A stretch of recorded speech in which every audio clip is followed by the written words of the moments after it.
अप्रैल 2026 में ना देश अपनी रोजमर्रा की जिंदगी में इतना व्यस्त था कि एक बहुत ही शांत लेकिन विशाल आर्थिक घटना घटी और लोगों का ध्यान भी मुश्किल से गया। आज की इस चर्चा में हम सीधे उस रिकॉर्ड तोड़ जीएसटी कलेक्शन की गहराई में उतरेंगे और समझेंगे कि इस बड़े नंबर का आम जनता पर क्या असर पड़ता है। अब जरा इस आंकड़े पर गौर कीजिए। 2.43 लाख करोड़ रुपए। ऐसा लगता है जैसे किसी छोटे देश का साल भर का बजट हो, है ना? पर नहीं, ये वो रकम है जो भारत ने केवल एक ही महीने में टैक्स के रूप में जमा की है।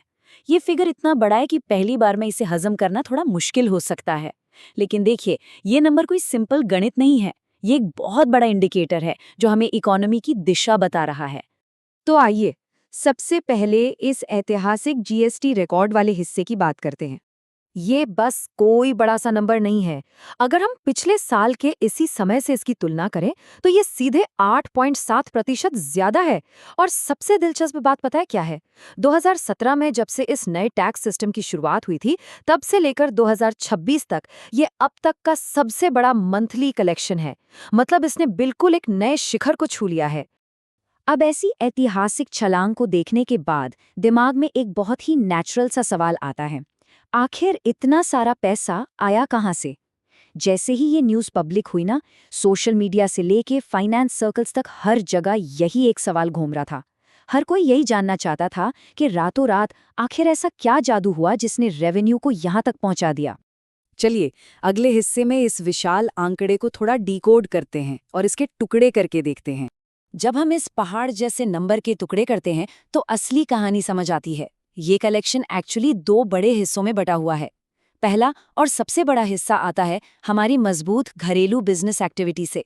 देश के अंदर जो बिजनेस और लेन देन हो रहा है ना, वो लगभग 1.85 लाख करोड़ रुपए के पार निकल गया। और दूसरा हिस्सा है इम्पोर्ट टैक्स, जो 57,580 करोड़ रुपए तक पहुंच गया है।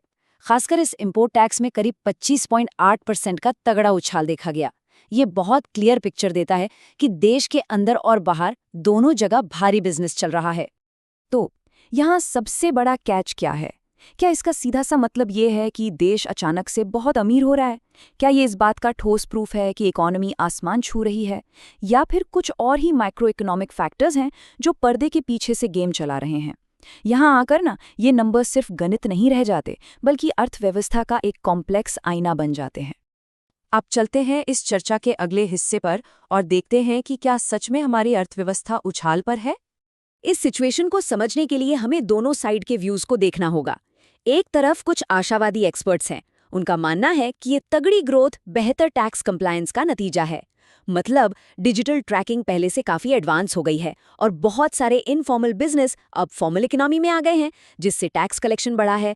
वहीं दूसरी तरफ ऑनलाइन प्लेटफॉर्म्स पर काफी संदेहवादी लोग भी हैं, जिनका तर्क है कि ये फिगर्स थोड़े आर्टिफिशियली बड़े दिख रहे हैं। उनका कहना है कि महंगाई और कमजोर रुपए की वजह से चीजों के दाम बढ़े हैं और इसीलिए लगने वाला टैक्स भी नंबर में बड़ा दिख रहा है। दोनों ही तरफ की बातें अपने आप में काफी मजबूत लगती हैं। इन दोनों पहलुओं को सुनने के बाद एक बात बिल्कुल साफ हो जाती है। सच्चाई सिर्फ इकोनॉमी बूम कर रही है वाली सिंपल सी सक्सेस स्टोरी नहीं है।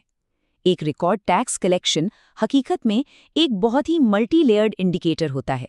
ये सिर्फ बढ़ते बिजनेस का सबूत नहीं है, इसमें इन्फ्लेशन, करेंसी की वैल्यू और टैक्स सिस्टम की एफिशिएंसी, इन सब का असर मिला जुला होता है। अब हम आते हैं सबसे जरूरी हिस्से पर, इसका एक्चुअल रोजमर्रा की जिंदगी पर पड़ने वाला प्रभाव। देखिए, यह पैसा आसमान से तो नहीं टपका ना। अगर हम मैक्रो इकोनॉमिक्स के लेंस को हटाकर देखें तो ये लगभग हर उस चीज पर असर डालता है जिसका हम और आप रोज इस्तेमाल करते हैं। हमारे मोबाइल फोन से लेकर कपड़े, खाने पीने की चीजें, ट्रांसपोर्ट और यहाँ तक के आसपास के छोटे बिजनेस पर इस टैक्स कलेक्शन की छाप होती है। जब टैक्स कलेक्शन इस तरह बढ़ता है तो ये दर्शाता है कि या तो ग्राउंड लेवल पर लोग ज्यादा शॉपिंग कर रहे हैं या फिर उन्हें उन्हीं बेसिक चीजों के लिए थोड़ी ज्यादा कीमत चुकानी पड़ रही है। तो आज की इस चर्चा में हमने इस हिस्टोरिकल ग्रोथ, इसके अलग अलग सोर्सेस और हमारी जिंदगी पर इसके इम्पैक्ट को समझा। पर एंड में एक बहुत ही गहरा सवाल रह जाता है, क्या ये वाकई अर्थव्यवस्था की आसमानी उड़ान का अल्टीमेट प्रूफ है, या इन चमकते हुए विशाल आंकड़ों के पीछे कोई ऐसी बड़ी कहानी छुपी है जो अभी पूरी तरह से सामने आना बाकी है? इस पर जरा जरूर सोचिएगा।